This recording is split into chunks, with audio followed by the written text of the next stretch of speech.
Toss గెలిచి bowling తీసుకున్న శ్రీలంక ఎందుకు తీసుకున్నామని అనుకుని ఉంటారు. ఫస్ట్ బ్యాటింగ్ చేసిన టీమిండియా 213 భారీ స్కోర్ని బోర్డు పైన ఉంచింది.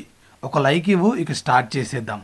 ఫస్ట్ హాఫ్లో మన టాప్ ఆర్డర్ మొత్తం ఒక ఆట ఆడేసుకున్నారు లంక బౌలర్స్ని. కానీ ఒక్కడు మాత్రం అడ్డంగా నిలబడిపోయాడు టీమిండియాకి. అతడే పతిరానా పర్ఫార్మెన్స్తో సిఎస్కే వాళ్ళైతే చాలా హ్యాపీగా ఫీల్ అయి ఉంటారు. ఇక ఓపెనర్స్ జైస్వాల్, గిల్ ఇద్దరు కొంచెం కూడా భయం బెరుకు లేకుండా లంకన్ బౌలర్స్కి ఊచకోత చూయించారు. జైస్వాల్ 21 బాల్స్లో 40 స్కోర్ చేస్తే గిల్ ఏమో 16 బాల్స్లో 34 స్కోర్ చేశాడు. స్ట్రైక్ రేట్ అయితే నెక్స్ట్ లెవెల్ 212 మెయింటైన్ చేశాడు. ఇక ఆ తర్వాత వచ్చాడు మన కెప్టెన్ సూర్యాబాయ్. కెప్టెన్ స్పెషల్ నాకు ఆడేశారు. జస్ట్ 21 బాల్స్లోనే హాఫ్ సెంచరీ పూర్తి చేసుకొని 26 బాల్స్లో 58 పరుగులు స్కోర్ చేశాడు. 8 ఫోర్లతో 2 సిక్సర్లతో విధ్వంసమే సృష్టించాడని చెప్పొచ్చు.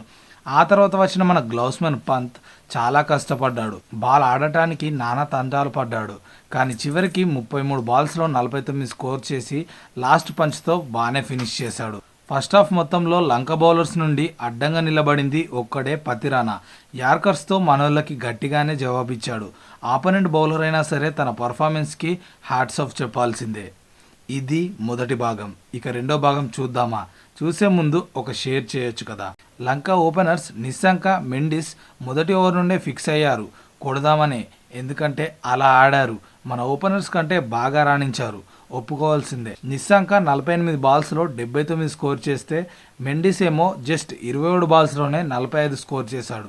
తన వెల్ డిజర్వ్డ్ హాఫ్ సెంచరీని కూడా మిస్ అయ్యాడు. ఇద్దరు క్రీజ్లో ఉన్నంత సేపు అయితే నాకు అనిపించింది ఏంటంటే టీమిండియా మ్యాచ్ కాదని. ఇక ఆ తర్వాత హర్షదీప్ సింగ్ మన టీమిండియాకి ఫైనల్గా బ్రేక్ త్రూ ఇవ్వడంతో కొంచెం సెట్ అవుద్ది అనుకున్నా. కానీ నిస్సంక మాత్రం ఎక్కడా తగ్గలేదు. ఫైనల్గా అక్షర్ పటేల్ నిస్సంకాని అలాగే పెరేరాని ఇద్దరిని ఒకే ఓవర్లో అవుట్ చేసి మ్యాచ్ని టర్న్ చేసేసాడని చెప్పొచ్చు. ఇక ఆ తర్వాత వచ్చిన కమెండు మెండిస్ 12 పరుగులు చేశాడు. అతను తప్ప మిగతా ఏ ప్లేయర్ కూడా కనీసం 2 డిజిట్ స్కోర్ కూడా చేయలేకపోయారు. క్రెడిట్స్ మొత్తం మన బౌలర్స్కి ఇచ్చేయాలి. హర్షదీప్ సింగ్కి 2 వికెట్లు, అక్షర్ పటేల్కి 2 వికెట్లు, అనూహ్యంగా వచ్చిన రియాన్ పరాగ్కి 3 వికెట్లు. నన్ను అడిగితే కెప్టెన్సీలో పరాగ్ని తెచ్చి బాగానే రిజల్ట్ చూశాడు సూర్యకుమార్ యాదవ్. ఫస్ట్ మ్యాచ్ చూసాక నాకు అనిపించింది ఏంటంటే సిరీస్ గట్టిగానే ఉండబోతుందని క్లియర్గా అర్థమైపోయింది. మరి ఫస్ట్ T20లో మిమ్మల్ని ఇంప్రెస్ చేసిన బ్యాటర్స్ ఎవరు, అలాగే బౌలర్స్ ఎవరు? నన్నైతే సూర్యకుమార్ యాదవ్ కెప్టెన్సీ అలాగే కెప్టెన్సీ నాక్, ఇక టీమిండియాకి ఎదురుగా నిలబడ్డ పతిరానా పర్ఫార్మెన్స్ ఇంప్రెస్ చేశాయి. నెక్స్ట్ వీడియోలో కలుద్దాం. మరి కలవాలంటే నువ్వు సబ్స్క్రైబ్ చేసుకుంటేనేగా కలుస్తాం. సరే మరి, ఉంటా.